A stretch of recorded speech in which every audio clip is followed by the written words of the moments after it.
Hey everybody, this is Zach from Hashtag Gaming Arena, and today I'm going to be interviewing Brandon Kim, who plays third at Otakon. What were your matchups going into the weekend? A lot of Alphamon, as you would expect. There was Armor, Grandis, Beelstar, I think, and a Ward Grey X, and 3 Alphamons, I believe. Some of them were a little different than others, but it was the Alphamon. Alright, so first we'll start off with the eggs. I mean, it's standard. It's just 4 Doraemon. Then we've got our rookies.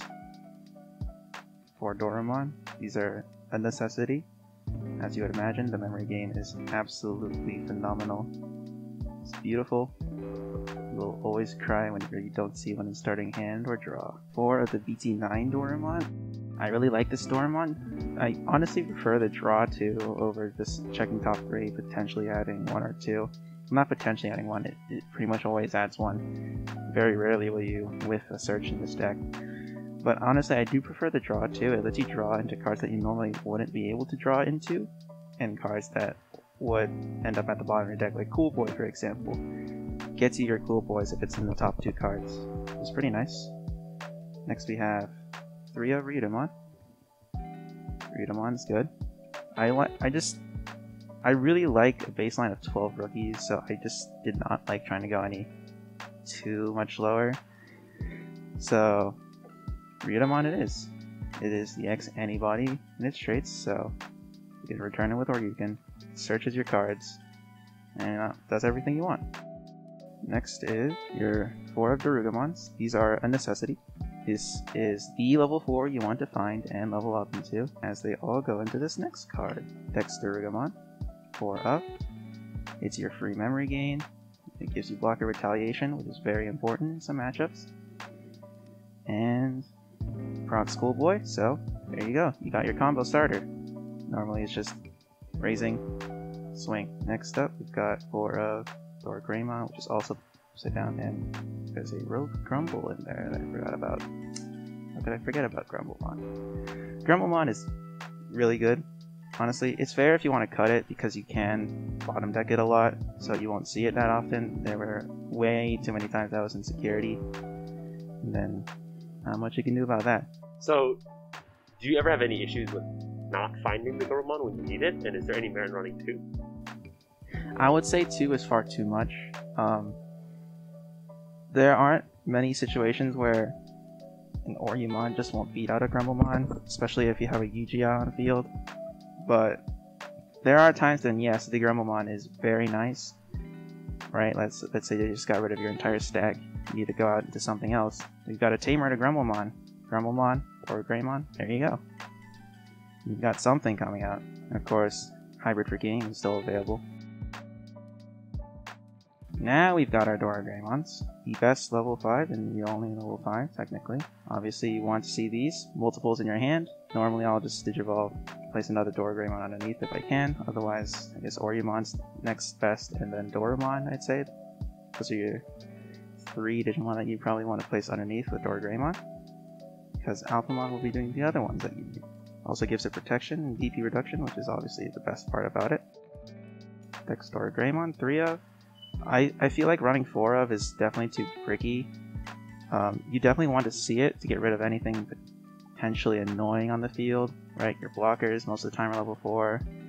Your memory blockers, Gazimon, that's definitely something you want to get rid of.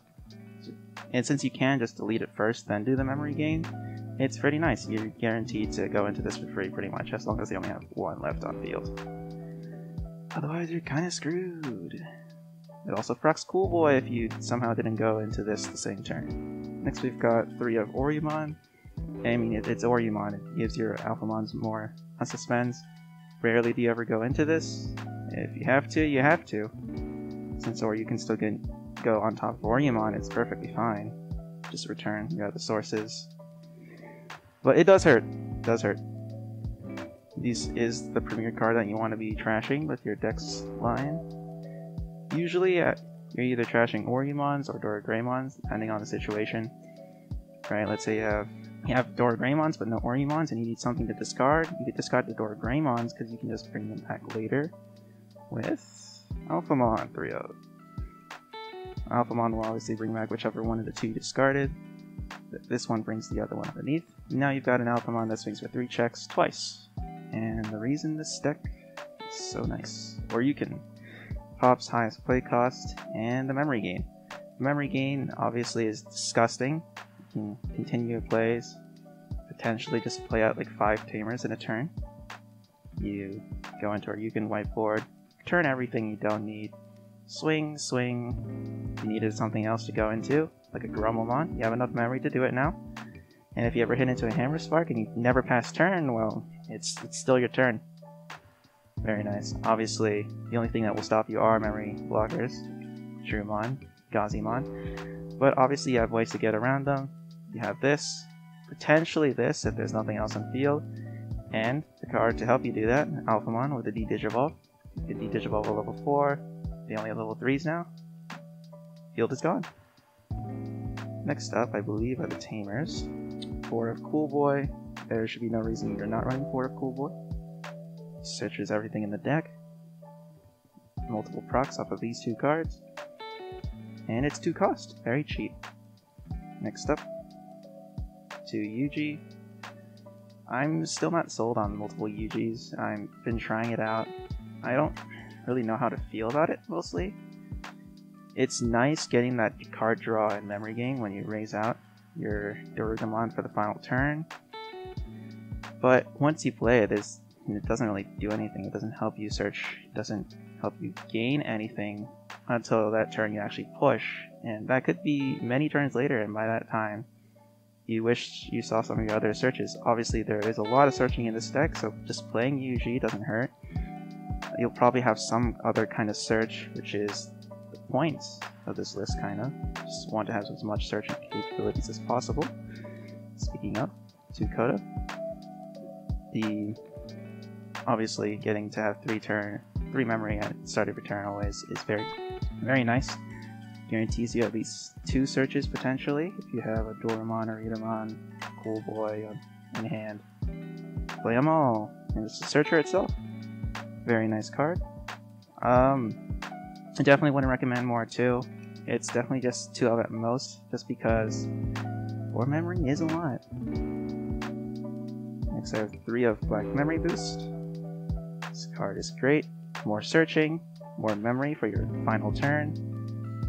And that's really it. It kind of just takes the place of whichever tamer you don't have.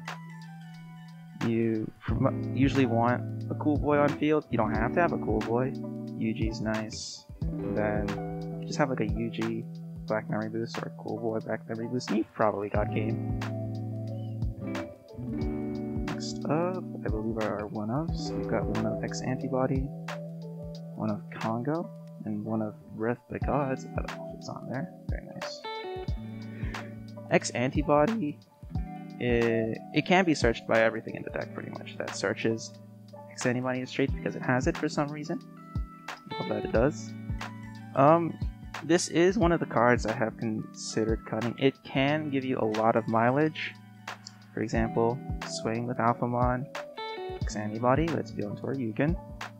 End of attack usually comes first, so you can unsuspend with Orymon. Now if you've got true free source, just turn to the bottom of the deck for 2 extra memory should you need it. But that's pretty much all it does, otherwise it's just a dead card, and you don't actually usually need that extra memory. So I have considered cutting it. And then there's Congo and Breath of the Gods. I decided to run 1 of each just because I wanted to have both of them in the deck. And I wanted to have a bit more consistency. So I didn't want too many of them in my hand, potentially if they just clog it up. Because I did have a bad experience with that on Friday before the Saturday. I was seeing a lot of Congos in hands. I mean, it's nice to see them in hand, but I'd like to see something else. And obviously they protect you, help you against Setcon, which I thankfully did not have to play. Very nice. Breath of the Gods, absolutely amazing card. honestly, I'm very tempted to bump it up, but I don't think it needs to be more than F1. 2 is fine, probably, but like I said, I don't want it potentially breaking up my hand. Did you ever find that one of each you find too little, and that you can't find Congo when you need to kill Hybrid for game? Or you can't find Breath of the Gods when they have a Megadeth in hand? So, I will say this was definitely a part of just like luck that day, but surprisingly, no, I did not have any troubles finding the cards when I needed it. There will be like 1 or 2 games, or like there were 1 or 2 games I think where I did really want Breath of the Gods in hand, but I did not. But ultimately, no, when I needed it, I did have it. So that was nice, because there are a lot of cards that will just draw you cards, so you just won't bottom deck it. You've got your Dormons, your Cool Boys, your Yujis, they all just draw you straight cards. So it's, by the time you're ready for your swing, you'll usually probably have whichever one you need, unless it's stuck in security, of course, or the bottom of your deck. But most of the time you'll have it. And finally, what do you think is your worst matchup with Alphamon?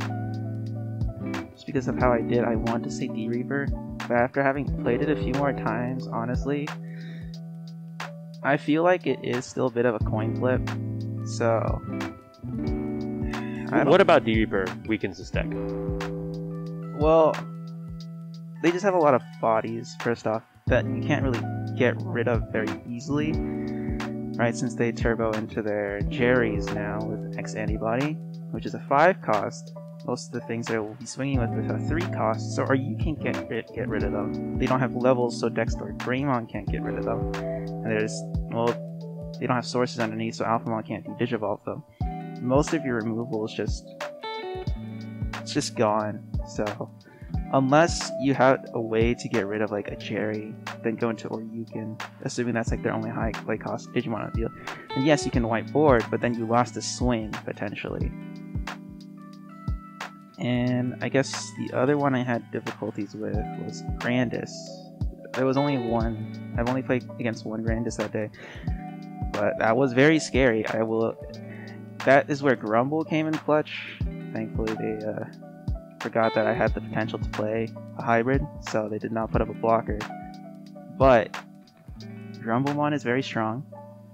It's not a necessity. You can definitely cut it if you need it. Space.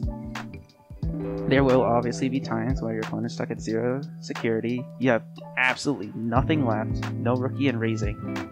You need something to push for game, otherwise you're dead next turn. Grumblemon, our savior. Thank you so much, Brandon, and congratulations on your 3rd place finish. Thank you.